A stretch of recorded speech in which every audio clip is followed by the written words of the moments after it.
Welcome to something new. As Shane Talks is getting ready to wrap up, Troy and I have been talking a lot, bouncing a lot of ideas off of each other because Troy really enjoys podcasting and I really enjoy talking to Troy. And so, despite the fact that Jason and I made the decision to bring Shane Talks to an end, Troy and I are kicking around some ideas of things to do for future podcasts. And the idea of did you see that is something that we've talked about. So, this is kind of like an introductory attempt episode for us to see how it goes and how we feel about it. Because we're starting off this episode for the third time in a row that Troy and I have talked. I'm going to mention to him, I finally watched a movie you told me about on our So did last you see that? podcast. Was that? Did you, So did you see that? I did see that on our last podcast. You told me a lot about Anora, which Anora was something I really did want to see. I just never made the time to go out to the theaters and see it. So after how much you told me, or how good you told me it was, with the Oscars coming up, I went ahead and made sure to go out of my way, paid the $6 to Apple so that I could watch Anora because I couldn't wait till we found out it was streaming on Hulu on March 17th, which is obviously well after the Oscars aired. So Apple got my money so that I was able to watch the movie before the Oscars. And bro, I texted you. Well, I texted you like 2 minutes into the movie because of how the movie opens. But then I texted you, or then you responded with, "Just wait, man. Like, just wait." I texted you as soon as it was over because that was an insanely wild ride that I was not prepared for. Um, Man, you've given a lot. Okay, let me throw my feedback. I was gonna say like you talked about the movie quite a bit on the last episode. So let me throw out some of my observations, and you can come back to them. Man, from the preview, I thought this was gonna be a movie that was like a Cinderella meets Romeo and Juliet type thing, where like you've got these young kids that fall in love, decide they're gonna be together, and they're gonna fight against his parents who don't want them to be together, and love's gonna conquer all in the end. Whoa, was I so way off on what this movie was about? And like, really Love enjoyed the is first dope. hour. Go ahead. Love is dope. The first hour is so much fun. Like the first hour reminded me of why like I love like 90s rom-coms. It's like here's two kids falling in love and here's the wild and crazy adventures they go on together while they're in love. We're gonna go fly to Las Vegas together and just we're gonna fall in love because that's what young love is all about. And I was like, man, I'm really enjoying this. This is so good and so enjoyable. That's And what you got then from it? yeah, man, that's what I get from that. That first hour, I really felt like it was two kids falling up. Maybe I got bamboozled the same way the same way Anora got bamboozled in this movie. Like I See, got very much bamboozled. I didn't see the first part of the movie that way at all. Would you see the Like, first part of the movie as? I thought she was like manipulating him hard. Like, Really? yeah, because I mean, like, dude, she's sitting around watching him play video games, Right, but he's and the playing dude's video games and just so disinterested in her. yeah, and she's just like cuddled up next to him. She's like, "Oh my God, you're so great," blah, blah, blah, blah, blah, blah, blah, blah. And it's just like, yeah, dude, like she's like trying to like she's angling, like it's like full groupie status at that point, Whoa. like like NBA like groupie type, underground type shit. Like don't Like, get me wrong, like at the beginning, like when she's like negotiating the $15,000 for the week together, like indecent proposal type shit that's going on right there. But like when she like at that point, yes, like I feel like personally I felt like at the beginning was very much financially motivated for her, but I felt like that first hour was really her falling in love with him. Like the more time she spent with him, I really felt like I mean, obviously he was. How do I word this? Like he was very much reaching for somebody who was out of his league, like the way she looks. Like she's obviously far more attractive than he is as a person, and even his friends make comments about that. So like I felt like, man, I just you're really making me like question this stuff now. Like I really I thought mean, it was literally about them I mean, falling in love in that first hour is what I thought was going on. she is a sex worker. Yeah. You see that word and you think sex. I see that word and I see worker. And so if you don't think that she is like working him, like, I mean, he's an idiot. And Like, again, I feel like like, it did start and the that thing is, way. like, no, the thing is, and the best part about the movie is like, okay, so the first part of the movie is what it is, like them, as you say, falling in love, her playing, like, what I see is like her playing him, like maybe he's playing her too, a little bit, like, Like, he is you know, 100% playing her. yeah, When you get to the end and you realize what was really going on, like that's when I realized, like, no, he was playing her the whole time. no, because well, the thing is, like, he's not really playing her, like, he's just playing, Okay. like, Oh, he's okay. just All kind of right. like, a kid with a huge sandbox, essentially. He's just like, I'm going here, I'm going there, I'm doing whatever the fuck ever. Okay. He, up until that point when, like, the mom basically, like, categorically is just like, sign these fucking papers, there's always this, like, hope in her performance that, like, makes you think that she still thinks that she hit the lottery somehow. You know what I mean? Yes. Yeah. Yes. Because I mean, that's the whole deal. That's why she's going around looking for him with the, like, with the guys in the screwball comedy part. It's like, you know what I mean? Like, she is so, like, holding on so tight to, like, her come up that, like, she is not going to let that go until it is absolutely gone. See, well, and here's okay. So here's where I felt different about the movie because I felt by the time Act One ended, I thought she was actually in love with him. Oh no, I never thought that, I dude. felt like she fell in love with him through that first hour of the movie. And then when Act Two starts, and Act Two starts with some of the most dramatic, intense stuff that I've seen, like the most uncomfortable I've felt watching a movie in a long time. When that happens and her husband just dishes and is gone, at that point of the movie, I was seriously like, that's what I started thinking. He is going off to the cops. He is going off to figure out a way to save her. And while all of this really bad stuff is happening to her, and dude, I'm not lying. Like that is some of the most tense I have been in a movie. Like, what is going to happen with this little girl and three? Where what were they? I not Like Russian. Yugoslavian mobsters, whatever they were. Her and the three of them, like I really felt like her life was very much in question at that point. Like, because she was like, that's the thing. Like, if she didn't really love him, I don't feel like she would have been fighting against three mobsters the way that she was, trying to convince them that we are in love, we are married, and this is like, again, Do maybe you, I got bamboozled by her performance, but I literally believed that she was in love with this bro? dude. Even if she just could have hung on long enough to get them to settle something with her, like, financially, that is like a huge W for her. Like, she was, like, the thing about the girl is, man, she, like I said, she was like a caged animal, man. She was not going, you were not going to get her free and put her back without a fucking fight, dude. She was like a fucking bobcat. She was like insane. You know what I mean? Like, I was just Yes, like, she dude, was. and but like that, I mean, that was like the greatest part, man. It's just like, dude, like, that's the Sean Baker, like, you know what I mean? Like, people on the fringes of society, not people who are Hmm. necessarily, like, marginalized, but people who are actually on the fucking margins. Like, you know what I mean? And just, like, trying and scraping and clawing to, like, just make something happen. Like, Well, and that's like, what the, I mean, she wasn't going down without a fight. She well, didn't care. sure, What but was the worst thing that was I going to happen? They would kill her. Is that really what worse than fucking being a stripper for the rest of your life and, like, living in abject poverty? Like, I don't know, bro. Like, you I know what I guess, mean? but You then might as like well take your chance.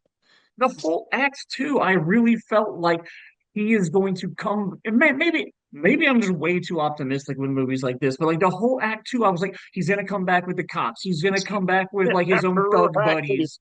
Like I literally thought, like, how is this going to have a happy ending? How are they going to end up together? How are they going to defy his parents? Like, What if I told you that it had the happiest ending that it could possibly have while being sure, still structured in reality?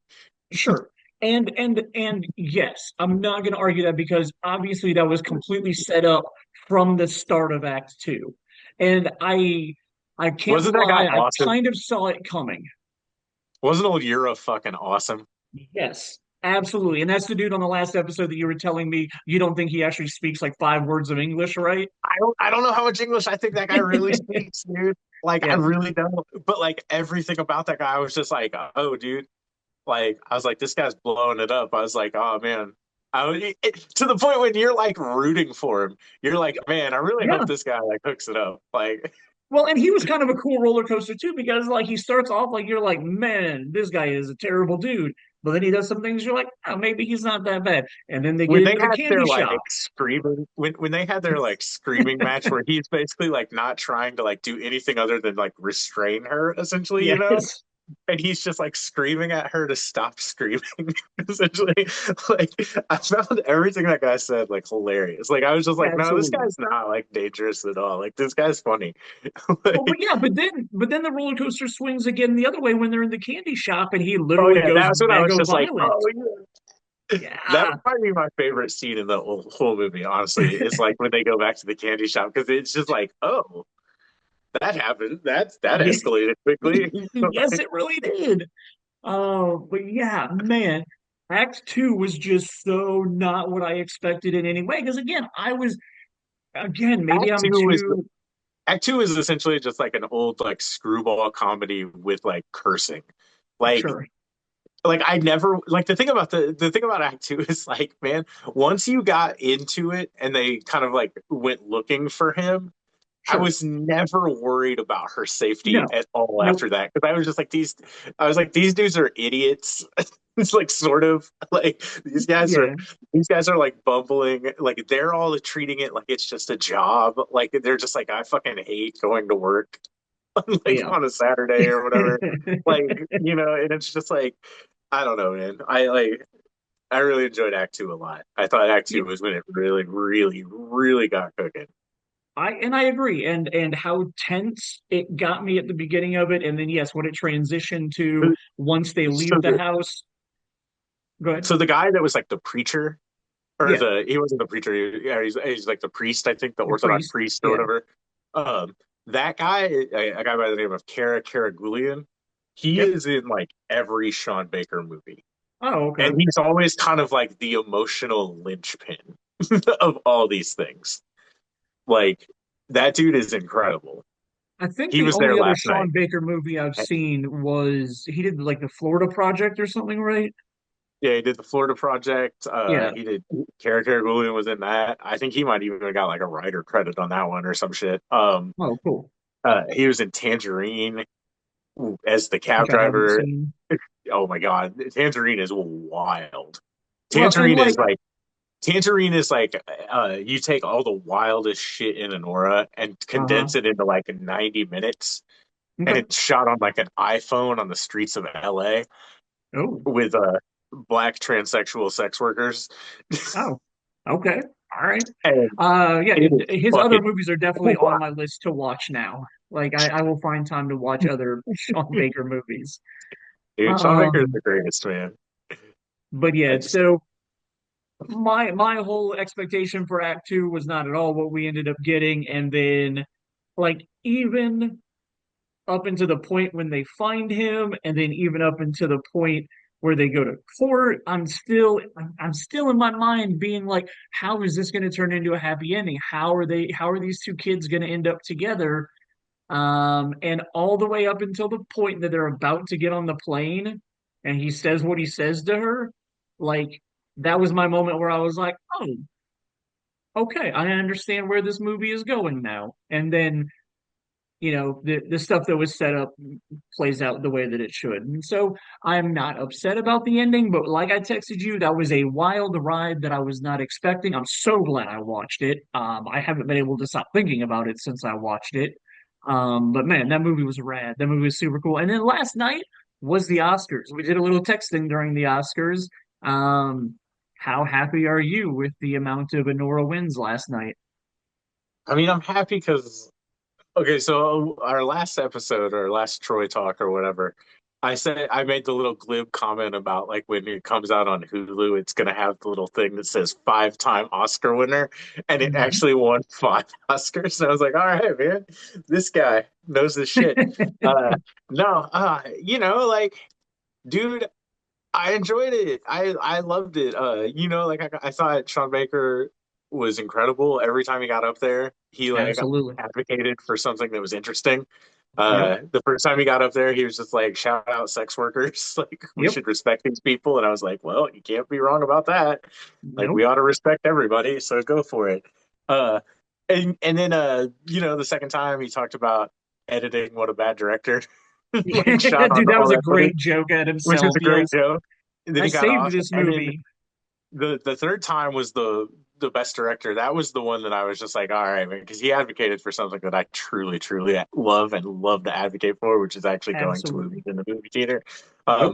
One thing that I would like to add to Sean Baker's like lovely speech, which was incredible and like hit the nail on the head, is the movie theater theoretically uh, is the last place maybe in the world where like it's expected that you put away your phone. True. And so you unplug for a minute. And Hmm. like even if you don't give a fuck about the movie, and I see a lot of movies that I don't give a fuck about that I hate. Sure. But you know what's nice? You know what's nice? Like sitting in 2 hours and just like not Not being being on your phone. like just actually being present in the fucking moment. And Absolutely. like the movies force you to do that. Like in a way that's just like, oh, okay, here you go. Like Absolutely. take some time for yourself, you Yep. know? And going back to Sean Baker's speech, I appreciated the fact that he came with like knowledge and discussed the fact that over 1,000 screens closed during Oh no. COVID, and He was he like like, dude, he had his speech on point with that. I was waiting for him to bust out like a Ross Perot chart and like just be like, this pie chart up here represents like, you know. But no, man. And then he got up for the best picture and he was just like, hey man, you know what? Like you wanna know what an independent movie looks like? It looks like Yep. me making this thing for like $6 million $6 million, yeah. and Which actually is like doing bonkers that $6 million is considered an independent film now, but I mean it is what it is. I mean, you had to have. I mean, that's like I feel like what is Deadpool versus Well, Wolverine true. versus Freddy versus Jason cost, man? Like, Sure, you're not wrong about that. you know what I mean? Like $6 million is like pissing in the fucking cup for them. It's like catering. Yep, absolutely. The one that it lost, I can't be mad about because I am a huge fan of A Real Pain, and I thought that Kieran Culkin was phenomenal. So I'm not even mad about them losing that Oscar. All right, man. I'm not really mad about it either. Like Kieran Culkin was good, but okay, like Yeah. Kieran Culkin in a real pain, like I can't like it's one of those things like I think he was just being Kieran Culkin. Like I don't necessarily know that like I think he was like acting or anything like that. Okay. But Okay. like the thing is, okay, like Europe Borisov was fantastic, man. I would not Sure. have had a problem if he walked away with it. But Jesse Plemons not getting nominated for what he did Um, in the movie Civil War Civil is a War. fucking travesty. That guy's like one scene in that movie was the fucking like scariest thing that I saw all fucking year. That dude was 1000% dialed in, and that guy should have won it over all of them. So fuck it all. Like, Interesting. Okay. Well, I mean, yeah, it is but what it yeah, man, is. I think it would have been cool if Euro would have won. But like, I mean, what would that speech have been like? Like who knows, man? Like, let's just go. That is true. I will say I'm extremely the one that I thought they were definitely going to lose is I really thought Demi Moore was going to get her Lifetime Achievement Oscar last night. And like, no offense to her, but I'm happy she didn't because Mikey Madsen is just phenomenal. And like I was thinking about it after I watched the movie. Like, is there might be one, maybe two scenes in the entire movie she's not in, like There in are the many. entire film. Like, she literally They all carries take that place in movie from church when start to a boy's on finish. his cell phone. Was that again? I said they all take place in church when the Orthodox priest is like on his cell phone or Oh, whatever. well, That's about all. there's the one scene where we as the audience find out where her husband is. Like she's not in that. Yeah. I had forgotten about the stuff at the church, but I mean, even the stuff at the church is really just like very short cutaways from like what's really going on at the house. So like, I'm not Oh yeah, even no, I like mean, as yeah, far as like like an actual scene that she's not a part of. Like the only one I could think of is the one when we find out where her husband is. I And mean, yeah, anytime your character's name is the movie, like it's about fair. you. Like, Fair. oh, like nine times out of ten, it's like totally just about you. Absolutely. So, all right. Well, and in doing something different, we're going to try to keep these episodes shorter when we do them. We're going to try to, instead of me writing a big long script about stuff that we can talk about, Troy and I have talked about just having a topic, doing something short and simple, like talking about something that we've seen recently or that Troy convinced me to watch recently. And then there just happened to be Oscar talk to go along with it this time. So this is our first episode of Did You See That? And my answer to Troy is yes, I saw Anora and I absolutely loved it. And I'm very happy that it won Best Picture. Thank you for convincing me to watch it. Oh, you're welcome. I always I want to have a tiny little. Did you see that? And did you Oh, see that I Am Not a Robot won the best short film I Oscar? did see that. That was the most Yes. triumphant moment for me. As much as I was Team Anora and just wanted Anora or bust. Like that was my favorite moment because I was just like, oh man, wow, these people got it right. I was Well, and like, then the funny hell thing yeah. is when they started listing off that category and all the nominees, I went, oh crap! Troy told me about that. I told Troy I was going to try to watch that I'm Not a Robot thing, and I haven't watched it. And then it won, and I was like, I have no excuse not to find it now and watch it. Like So, it won an Academy Award. just like so good, man, so good. I was Yeah, so well, pleased. maybe next time we get together, I'll be able to tell you, yes, I've watched I Am Not a Robot. Well, I'm gonna try. I'll see what happens then. But I dude, mean, Troy, I appreciate you coming on here and doing this with me, and we'll see how things go. Maybe doing some more of this in the future together. All right. yeah, I appreciate it, brother.